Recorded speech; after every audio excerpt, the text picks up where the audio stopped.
Hello ladies and gentlemen, today we're going to be talking about perpendicular bisectors and angle bisectors. So I'm going to review the pictures that are over to the right hand side of these notes on perpendicular bisector theorems, and then we're going to move on with examples. So it says if a point lies on the perpendicular bisector of a segment, then it is equidistant from the endpoints of the segment. So if a point, and that point that they're talking about is point D lies on the perpendicular bisector. The reason I know it's a perpendicular bisector is I have a right angle marked there, and these two segments are marked as congruent. Because I know that's true, I know that they're equidistant. These 2 points on the end are equidistant from point C. So the converse of that is kind of the reverse of it. If I know that there is a point that's that is equidistant from two other points, like A and B, then I know it is a perpendicular bisector. So I know that this is a right angle, and I know that these two segments are congruent to each other. So we're going to go ahead and start on some problems, and so that way you can complete your practice. So first thing we're going to do is find the value of x. So in this one, this is more like the original picture I had on the top here. So I know that these are congruent to each other because I have a perpendicular bisector.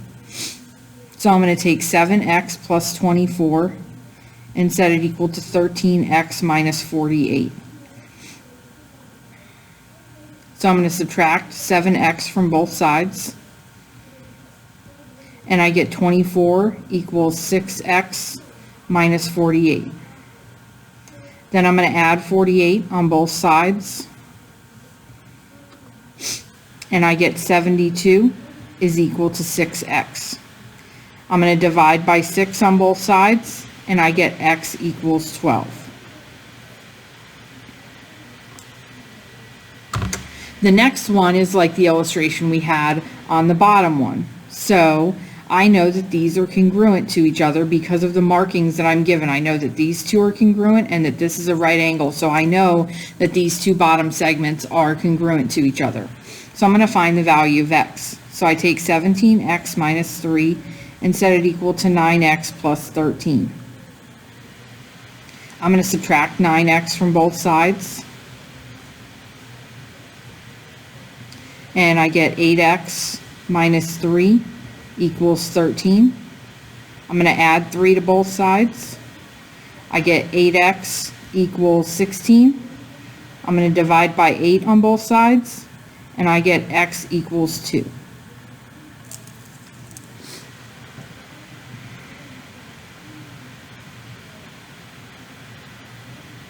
Next problem is similar to my first problem. So I know that these are congruent to each other, so I'm going to set them equal to each other. So I get 7x minus 22 is equal to 4x plus 5. So now I'm going to solve it. I'm going to subtract 4 on both sides, and I know that your problem does not show this step, but I'm going to show it to you in the video.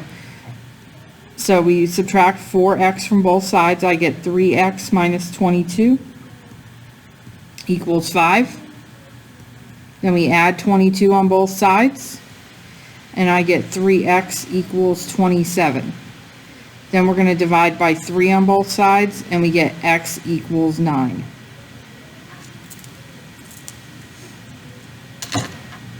Next problem is just like the one I had above it. So I'm going to set these two equal to each other. So I get 2x plus 11 equals 14x minus 37. So I'm going to subtract 2x from both sides, and I get 11 equals 12x minus 37. I'm going to add 37 to both sides, and I get 48 equals 12x.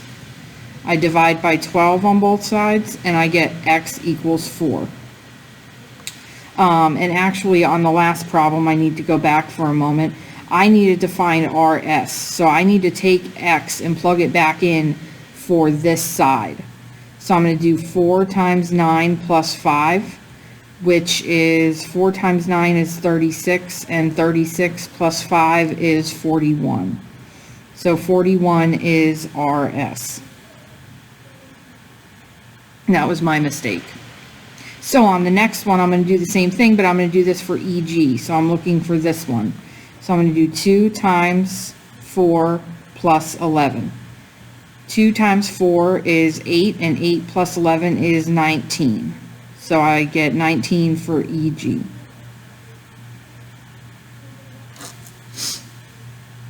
Next two are very similar. I'm setting them equal to each other.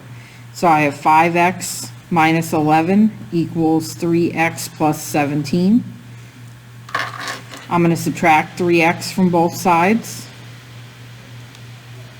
So I get 2x minus 11 equals 17. I'm going to add 11 to both sides, and I get 2x equals 28. I divide by 2 on both sides, and I get x equals 14. So on this one, they want AB, which is this whole entire side here. So what I'm going to do is I am going to do, draw a line there. I'm going to do 5 times 4 minus 11. 5 times 4 is 20, and 20 minus 11 is 9. That's just for this half though. So 2 of them together, I just multiply that by 2 and I get 18. So 18 is equal to AB.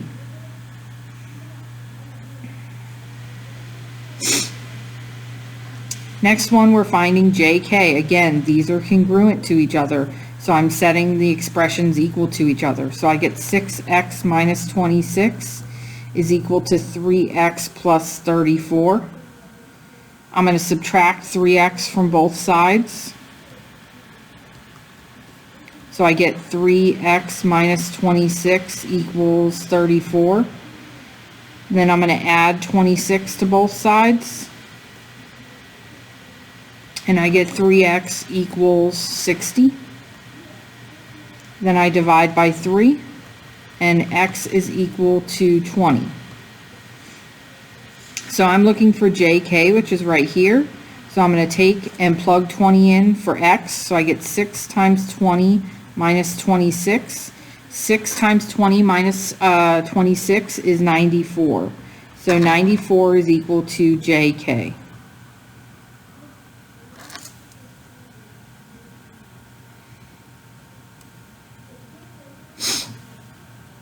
So the next problem says JK is formed by point J, negative 7, 8, K, 0.14. It says determine if L, negative 9, 2, lies on the perpendicular bisector of JK. So for this one, I am going to draw a picture just to help me understand where everything is. So J is going to be over here. K is going to be over here, and L is going to be up here.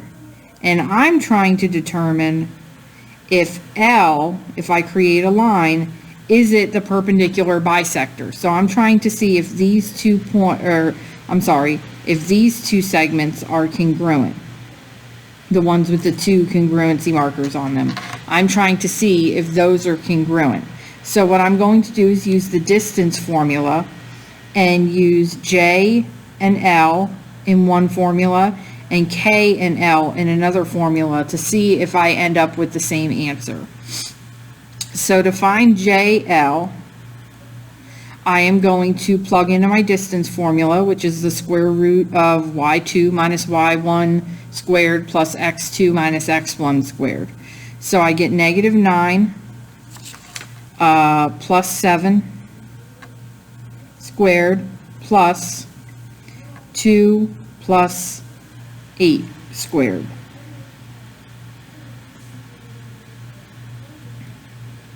So when I simplify all that, I do negative 9 plus 7, that's 2, and 2 to the second power is 4. 2 plus 8 is 10, and 10 to the second power is 100. So I get the square root of 104 for JL. KL, I'm going to work over here. So for KL, I'm going to use my distance formula, and I get -9 minus 1 squared plus 2 minus 4 squared.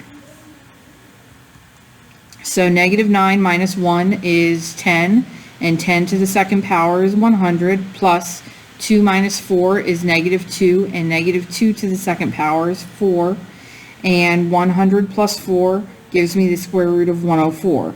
As I can see, both of these are the same. So that means that yes, this point L does form a perpendicular bisector.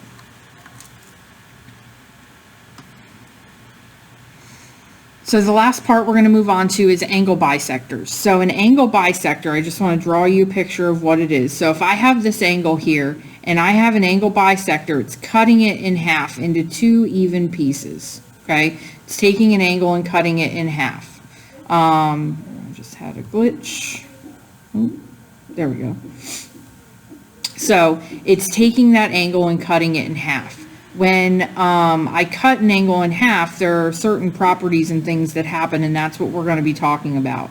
So if a point is on the bisector of an angle, so that's point D, so the bisector is AD, so the point that we're talking about is D, so point is D. If a point is on the bisector of an angle, then the point is equidistant from the sides of the angle. So that means that that point, these two lines are equidistant. So in your notes, if AD bisects angle BAC, and AB is perpendicular to BD, and AC is perpendicular to CD, then I know that BD is congruent to AC. And all of this language here, you don't really need to know, but you need to know what it looks like and what it sounds like and what you're looking at, and be able to draw a picture if they should give you a word problem or anything like that. But I don't think we're going to have that on this. So next one is the converse of that. If a point is on the interior of an angle and equidistant from the sides of the angle, then the point is on the angle bisector. So what they're saying is if these are congruent and these are perpendicular, then that tells me that point D is the perpendicular bisector, and that this line is the, or not perpendicular bisector, bisector. Then this line AD bisects that angle, and that this point is equidistant from both of the sides. So you already have that blank filled in. I'm not going to bother filling that in right now, but I just wanted to explain the pictures and what they look like and what we're dealing with. So on this one, they want us to find the value of x. So based on our picture here, I have 2 right angles and this point here and 2 congruent angles here. That seems to be like my picture number 1, which means that this is congruent to this. So I'm going to set that up. So I have 9x minus 5 is equal to 4x plus 30. I'm going to subtract 4x from both sides. So I get 5x minus 5 equals 30. I'm going to add 5 to both sides, and I get 5x equals 35. Then I'm going to divide by 5, sorry I'm writing so tiny, and I get x equals 7.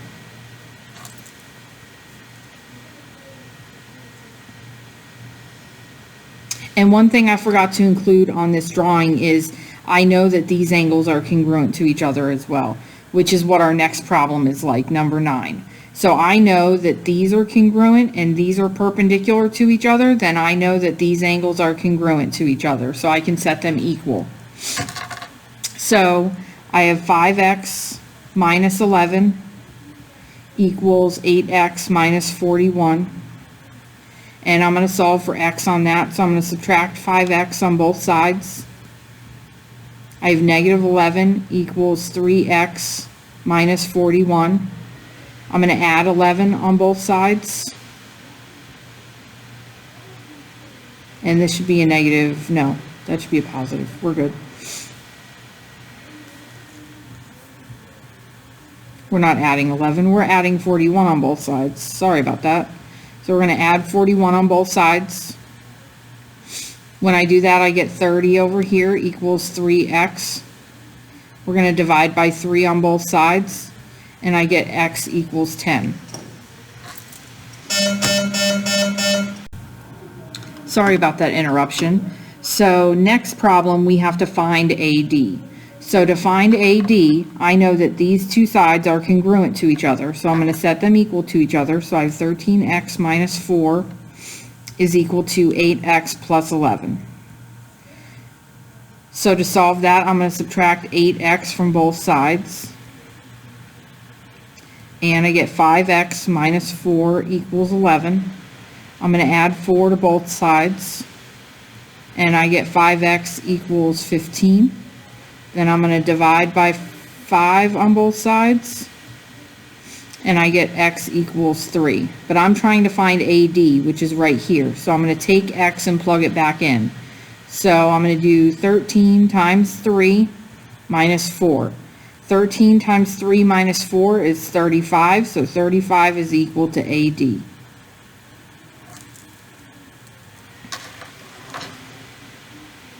Next problem, I know that this is a perpendicular bisector, which makes these two angles congruent.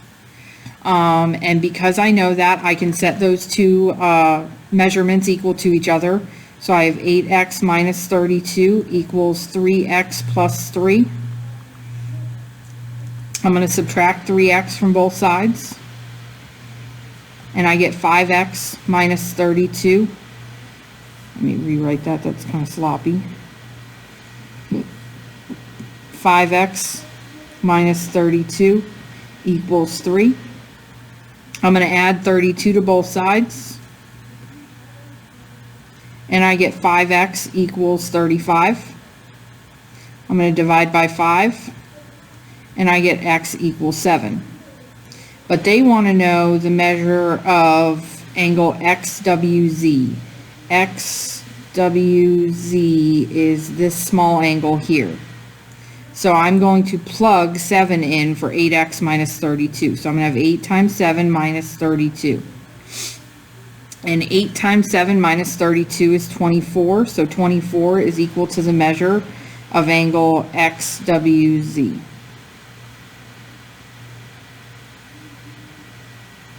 And last problem for this set of notes and these examples. This one's kind of a larger picture of what we've been dealing with. But it's the same type of problem. These two angles are congruent to each other because this is the perpendicular bisector. Or not perpendicular bisector, the angle bisector. So I'm going to set these two equal to each other. So I get 5x minus 37 equals 2x plus 20. I'm going to subtract 2x from both sides. So I have 3x minus 37 equals 20. I'm going to add 37 to both sides. I get 3x equals 57. Let me scroll down a little bit here. Then I'm going to divide by 3 on both sides. And I get x equals 19. So I need to find the measure of angle FGH. So FGH is this big angle here. So what I need to do is take 19 and plug it in for one of these two and then double that value. Okay. So I'm going to take 2x plus 20. So I have 2 times 19 plus 20. 2 times 19 plus 20 is 58. So this is 58, which makes this angle 58 as well. So all I'm going to do is multiply this by 2 and I get 116, and that is the measure of angle, let me rewrite that. That is equal to the measure of angle FGH. That's it for today. Thank you so much for watching. and have a great day. Bye-bye.